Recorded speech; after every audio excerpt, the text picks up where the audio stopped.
What is the best example of a real-life butterfly effect that you have experienced or heard of? A close friend smoked 2 packs a day.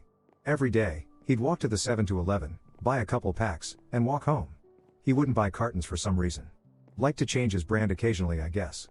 Anyway, his apartment was right across the street from the 7-Eleven, and he would always take the same stoplight, etc., smoke a cigarette on the way over, hang out outside the 7-Eleven to finish it, throw it in the garbage, then walk in, buy 2 packs, and smoke 1 on the way home. The guys at the 7-Eleven knew him by name, and loved the guy. He was always friendly, and they knew his schedule. Home from work around 7, come over, grab a couple packs. Sometimes grab a 6-pack of beer. So eventually he decides to quit smoking. I had a tough time. Tell the guys at the 7-Eleven he wants to stop smoking and they tell him good luck and encourage him. They encourage him so much they refuse to sell cigarettes to him when he has a moment of weakness. He freaks out, heads back across the street in anger without waiting for the light, gets clipped by a motorcycle speeding through the intersection. Motorcycle crashes, rider is tossed. Ambulances come, both head to the same hospital. Turns out the motorcycle is ridden by a guy who runs his own construction business. I feel pretty bad about it. Talks to my friend about his business. My friend hangs drywall, but doesn't like his boss. Eventually the rider hires a friend at a higher salary. Friend has a good job for a bit. 2 years later my friend is doing very well, promoted numerous times, and now has a team of guys working for him. Gets a phone call, boss was in a motorcycle accident, in hospital. Friend rushed there directly. Boss ends up being paralyzed, has some brain damage from a concussion that slows his speech. Within a few weeks boss has a friend running the business for him. Friend is doing great. Business is doing great. Boss decides to sell the business to my friend. He decides to take it over and buy it. Friend now owns a construction business and has grown it a lot. A few years later my friend gets an offer to sell the company to a larger company. Take the money. My friend is 42 years old and retired, worth over $10 million now. All because he quit smoking. Well, and because he worked his ass off when the opportunity arose. But still, if he hadn't decided to quit smoking, who knows? My sister's muffler fell off her car on the way to a family function. It wasn't a big deal, but it meant that she could no longer lend it to my mom later that week as it would be in the shop for repairs. My mom had already been told she could use the car, and had already made a doctor's appointment. My uncle volunteered to drive her instead. This minor change in plans altered when my uncle and aunt would be able to leave the city by a few hours. They were supposed to go to their farm, but instead my aunt waited at her mother's while my uncle was dropping mom off. My aunt's mother had a heart attack and would have been completely alone that afternoon if not for my sister's car trouble. Because my aunt was there, she was able to call the paramedics and they were able to save her. I had plans with my girlfriend for Saturday night a couple months back. I received a last-minute call from my close buddy, inviting me to drive an hour and a half north of where I live to a party.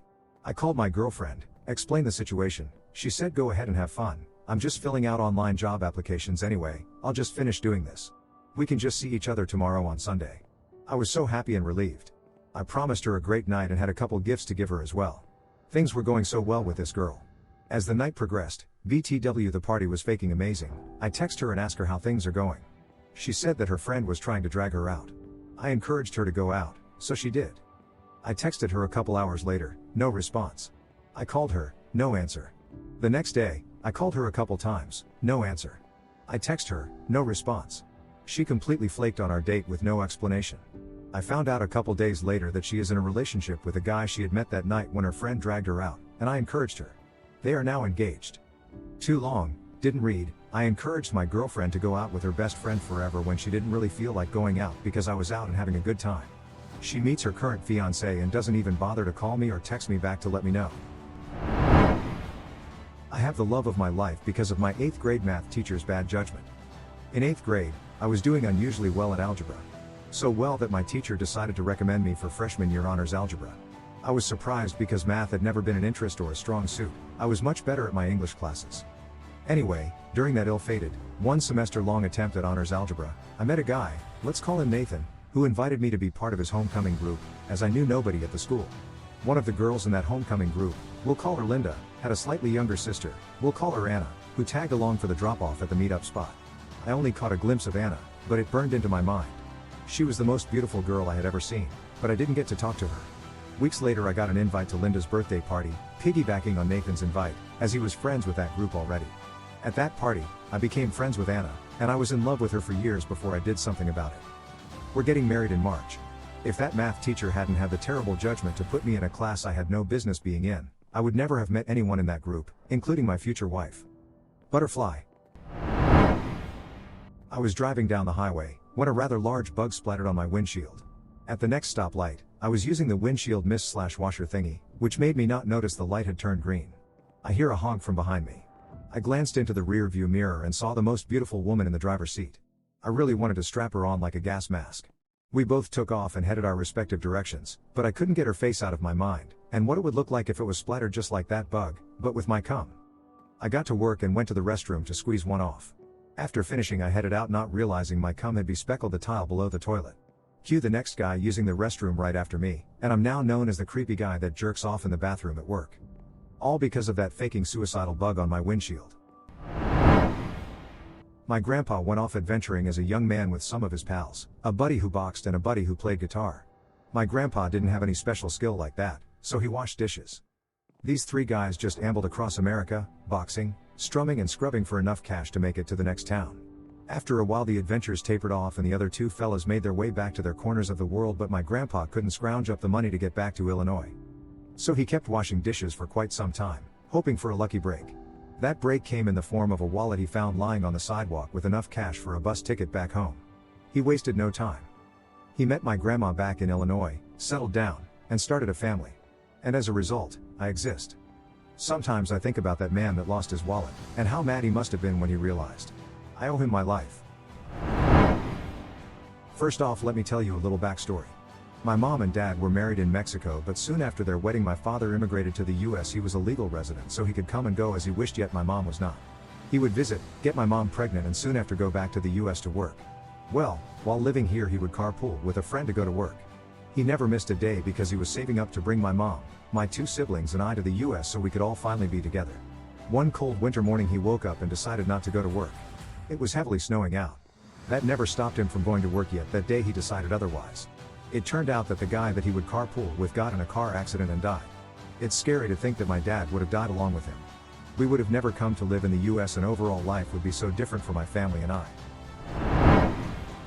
A man joined the Air Force during the Vietnam War. He was stationed in Bangkok, Thailand. Another man, I'll call him Sammy, grew up on a shrimp farm in Thailand. He wanted to be a rock and roll singer, so he moved to Bangkok to pursue his dream. The Air Force man's sister, I'll call her Fonce, wanted to visit her brother. Fonce bought a plane ticket and went to Bangkok on her own. Fonce met up with her brother's wife her first night in Bangkok. Fonce wanted to have a good time, so they went out to a nightclub. Sammy's band was headlining at the nightclub in downtown Bangkok. He saw a leggy blonde cutting a rug on the dance floor. Sammy winked at her and the girl blushed. And when Sammy's set was over he made it a point to track her down. Fonce was coming out of the bathroom when she met the lead singer of the band that had just gotten done performing. He couldn't speak very good English, but his personality and charm were magnetic. He said his name was Sammy. Sammy walked Fonce back to her room that night, but Fonce told him that was as far as he was getting. Sammy said he wouldn't be deterred and he told her to come back to the nightclub the following night. And she did, for the next 7 nights. And at the end of one of those nights, Fonce invited Sammy back into her room. And 2 weeks later, much to her parents' surprise, Fonce called home and told them she'd gotten married. Sammy and Fonce came to the United States and made a life together. Sammy worked his way up at the Safeway bread plant and Fonce worked as a secretary at Grand Auto. They had 2 children together, a girl and a boy. That girl was my older sister and that boy was obviously me. The years passed and Fonce and Sammy grew distant. They'd been married for 16 years, but they stopped sleeping in the same bedroom, and Fonce started to drop hints to her children that something was amiss in the marriage and she was thinking about leaving Sammy. Then one day Fonce, my mom, called my sister and I out of school. I was in 4th grade and my sister was in 7th grade. And mom told us that she was living dead for good. We packed our things and lived in an apartment for a while. Sammy tried to win Fonce back, but it was too late and she moved on. I think in time she'd come to regret her decision, but I've never heard her say this, I just suspected. Mom met a man on an AOL chat room, and we moved to Indiana, leaving my sister behind. Terrible things happened to my sister back home and she eventually came to live with us, too. Mom's new husband, my stepdad, would get fired from his job in Indiana and we'd have to move to St. Louis. I would finish high school and not really know what I wanted to do with my life, joining the military to give myself direction and discipline. It was the best decision I'd ever make. I made a lot of great friends and got stationed in Washington, D.C., but when my time came to an end there I had a choice to make. I could either go to a base in Georgia or go to a base in Las Vegas. I chose the latter, and that has made all the difference. There I met a crazy girl who was going to college. She was super fun and we had a great summer together. But I was getting ready to deploy at the end of September, and she told me to get MySpace so we could keep in touch. I did as she asked. And then one day I had a friend request from a random girl. I figured 2 was better than 1, so I added the random girl, but remained faithful to the crazy one. As crazy girls are wont to do, she broke up with me while I was deployed and I picked up with the random girl. The random girl was there to pick me up at the airport when I got home, and she hasn't left my side since. 10 years have gone by and she's still mine. She's been with me through the good times and the bad. I could go on forever, but the point is everyone's own life is like the butterfly effect. We are all changing and influencing each other's lives with each flapping of our wings. And the crazy thing is, I owe my existence on this earth. I can trace my remote origins back to the confluence of decisions that happened in 1979. All of these things go back to my uncle joining the Air Force, my dad trying to make it as a musician, and my mom wanting to experience the world. And if I go further back than that, I can trace my own mother's existence to my grandpa getting a Dear John letter from his original girlfriend in World War II, and coming back from the war and marrying the woman who would become my grandmother. The world is truly amazing like this. It really is. And if we all look back at our family lineage, we can see the amazingness of factors that came together so we could be here in this world at this very moment in time. Everyone has a story that's similar to my own.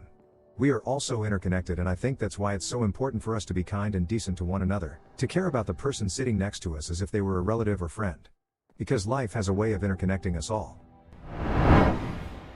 My mom had uncomfortable digestive symptoms for a year or so that couldn't be explained. Her doctor ordered a colonoscopy and discovered colon cancer.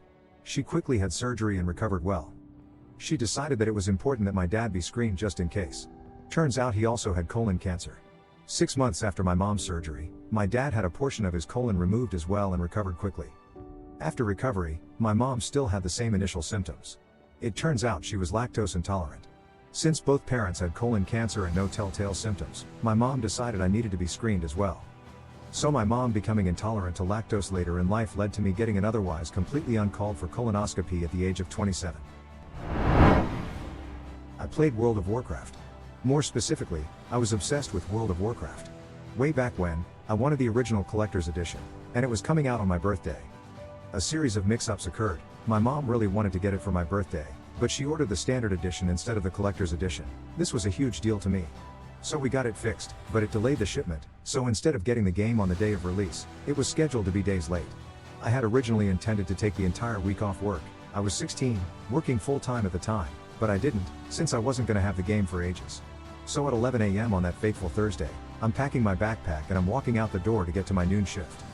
Meanwhile, 2,100 miles away in Texas, some motherfaker I don't know has just created a night elf, and decided that the night elf starting area is bullshit, which is totally true, so he starts the massive, epic walk all the way from the night elf starting area to the human starting area. So I step out the door, and I walk face first into the UPS guy. Turns out, my game has arrived, 3 business days early, literally at the last possible moment. I freak out. I rush back into the house, start the install, and frantically start calling coworkers. Can someone pick this motherfaking shift up? Yes. They can. I logged in. Make the human paladin, I still play this dude, and start killing bandits. Some dude I don't know yells to the zone that he's starting an awesome new guild. I joined it. A night elf who just finished his massive trek across the entire world also joins it. This guild lasts exactly 17 minutes before the guild leader says something retarded and we all tell him to fake off. During that 17-minute window, when I was supposed to be at work, playing a game that wasn't even supposed to have arrived for a week, I met Alex the night elf. 3 years later, Alex needs a roommate and can't find one, and I desperately want to leave Vermont. We both say fake it, and I move to Texas. I go to school. I make friends. I got a jobs. I date girls.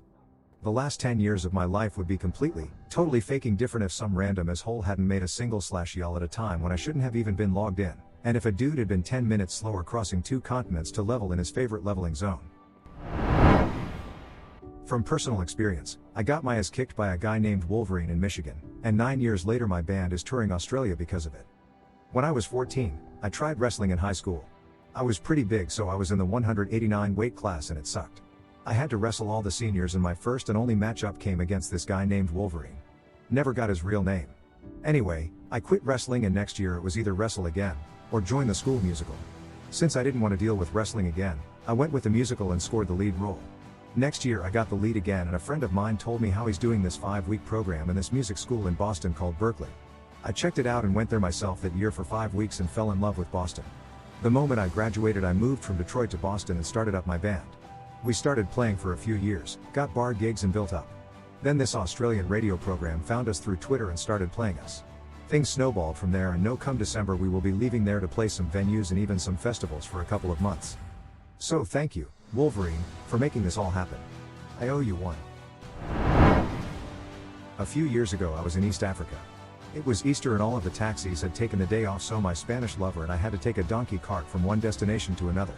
The donkey lost his wits and ran rampantly through the town, so the donkey driver jumped out of the cart. Eventually so did my Spanish lover and I, but I unfortunately broke my arm. The best orthopedist in all of East Africa was in this small town, but for some reason I waited to get back to the city to seek treatment. Hello, 3 days with a broken arm plus vodka plus aspirin equals no. I went to a foreign clinic and was referred to a local doctor who was the best in the city. This man explained to me that my arm was broken and then went on for an hour about how he knew a girl with my same common name who lived in the US and told me all about her life. I kept saying, thank you, and that it was a really common name and that there were 300 million plus people in the US, it's a big place. Sorry, I don't know her. Why are people so weird?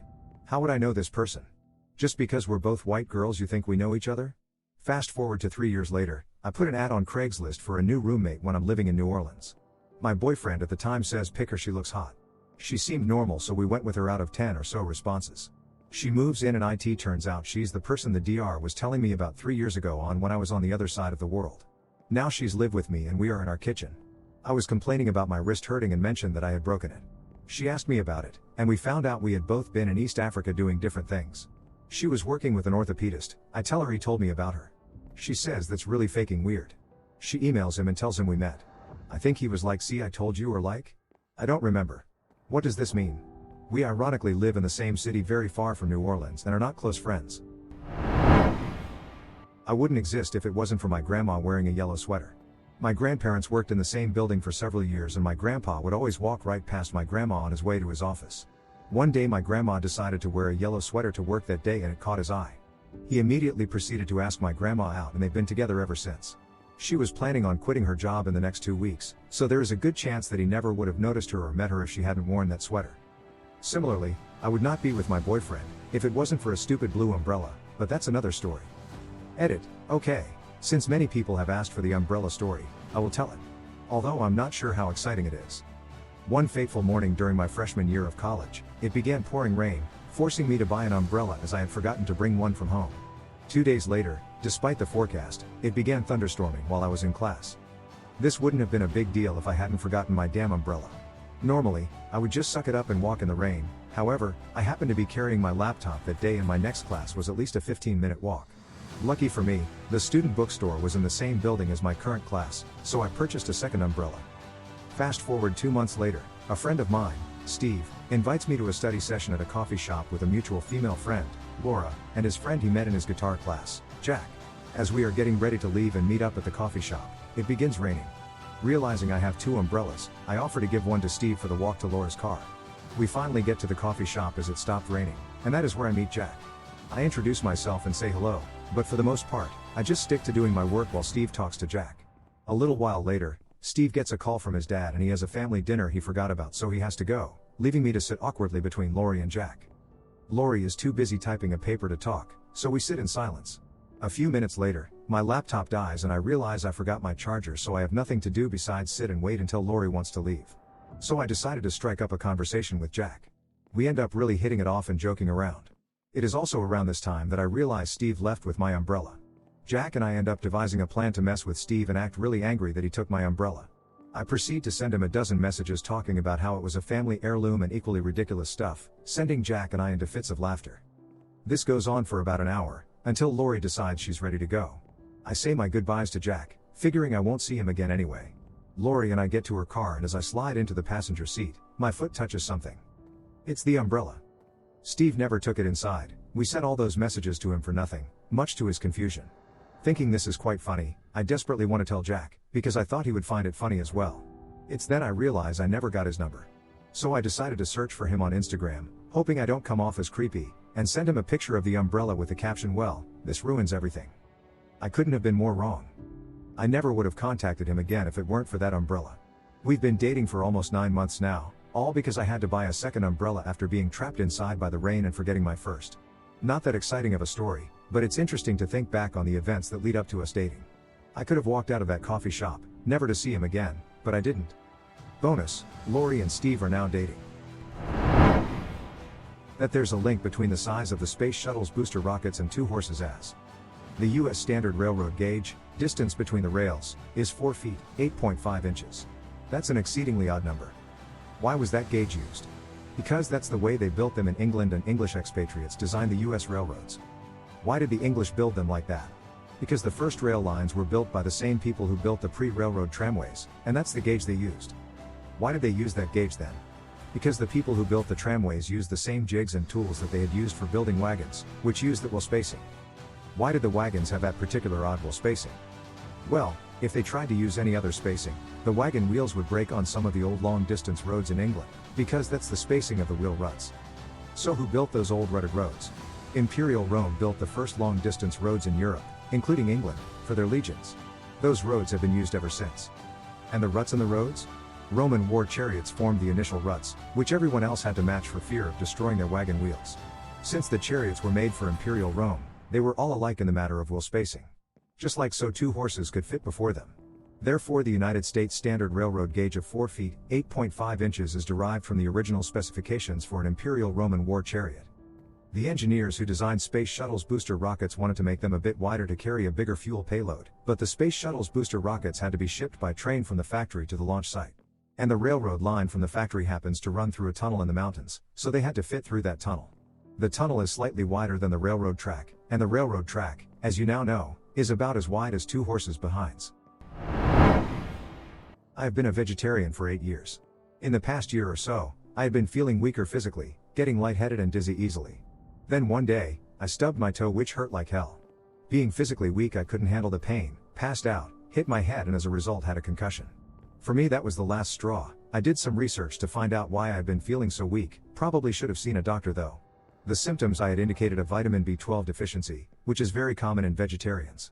It can go unnoticed for years without any symptoms, which is why I hadn't noticed anything before.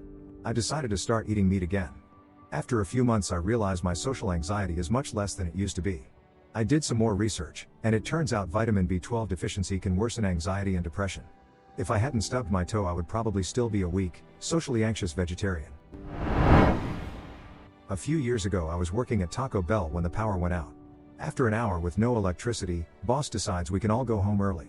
It's still pretty early, so my friend and I decide to go for a walk together, where we talk about guys and other girl things. I really want to meet a guy who listens to my favorite band. They weren't very known at the time. The next day, I'm back at work when this dude comes in with his mom and sisters, wearing said band's shirt. Internally freaking out, I take their order and pretty much ambush him as they're leaving. This is very unlike me. I've never approached anyone first, but I remember what I said the day before and it gives me courage. I write down my contact info for him and we talk, quickly realizing we're like the same person. Turns out he and his family live several states away and just happened to stop at the Bell on a day I was working. Fast forward to now, we've lived together for over a year and have a dog.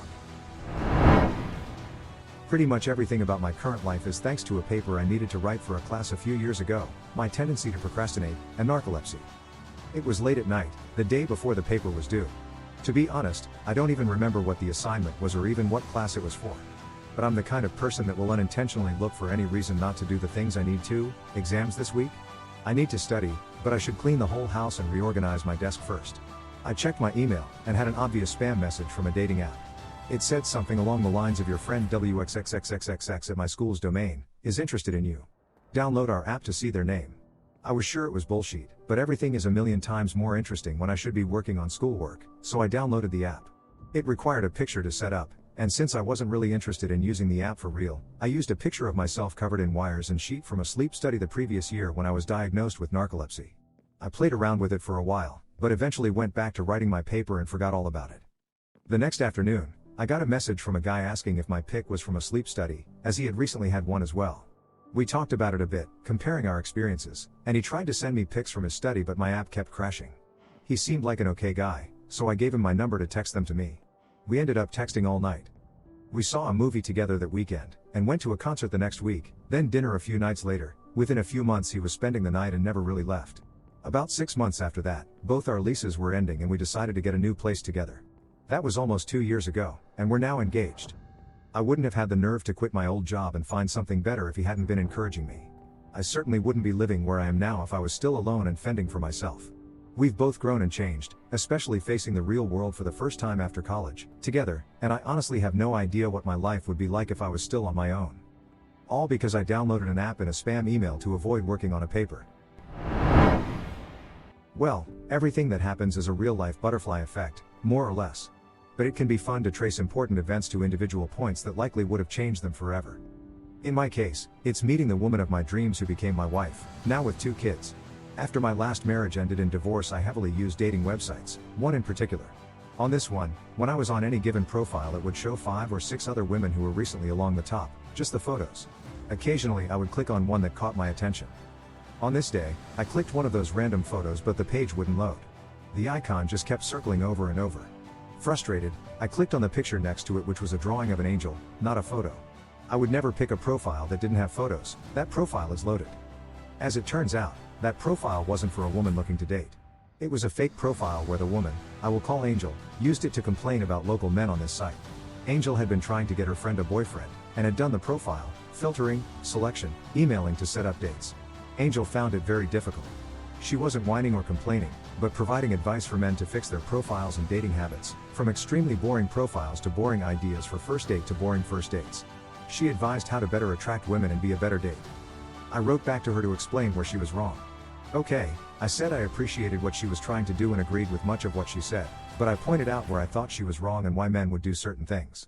I suggested she wrote her article from a woman-centric point of view, as if men should bend over backwards for women rather than be self-respecting and choosy themselves. Perhaps men have standards, and I explained what men having standards was actually more attractive to women. Well, that led to many long discussions via PM on the site, then emails, then after 2 months she emailed her number and suggested I might want to call. At this point I still had no idea what she looked like, what she did for a living, and I knew she had a boyfriend. After a great call, we had our first date the next week, after she broke up with her boyfriend. A year later I proposed. We've now been married 6 years and still in love as much as the day we were married. All because a web page wouldn't load. There are many other all because events involved, but this is the most direct one that I think makes for the best story. I believe this happened in the late 1800s in Mexico. My great-grandfather's grandfather, we'll call him Vic, cheated on his wife and had a baby girl with a loose woman in town. The woman would hide the baby in a drawer so no one who visited her family would ask about the love baby. Upon hearing this, Vic brought the baby to his own wife, with whom he could not father children with, and told her to raise his love child. His wife was furious and grabbed a huge rock which she could carry and was going to smash the baby girl's head in and be done with her. She had second thoughts and realized that this wasn't the baby's fault. Instead of killing the baby, she raised her as her own and dressed her up really fancy and flaunted her to her crazy-as mother around town. This baby girl was my great-grandfather's mother. Today, we are a huge family. My great-grandfather had 2 sons, and they had many children, one of which is my mother who had me. Thanks to the wonderful woman who didn't commit infanticide, I am now here. Actually, I think the best example I got is a personal experience. I signed up on OkCupid to find dates. Browse, message, yay mutual interest. I set up a date and we agreed to meet at a local pub for drinks. In the process I learned that she also browses Reddit and also sets up Reddit meetups for the local area. I get the date of the next one and join that. At the meetup, I get to speak with a few people. We have drinks, we cook sausages and things on a portable barbecue, somebody brought a shisha pipe. Good times. One guy goes, hey, wanna do next week? You'd be a good fit. I say okay. Next week, go see more people. Who will introduce me to more people of theirs. And so on and so forth. A year later, my social life has become so busy that I actually have to refuse offers so as to not burn myself out. I made a ton of new friends. I always have something to do on the weekends. We go out for films/shows/games/drinks. All this, from one date.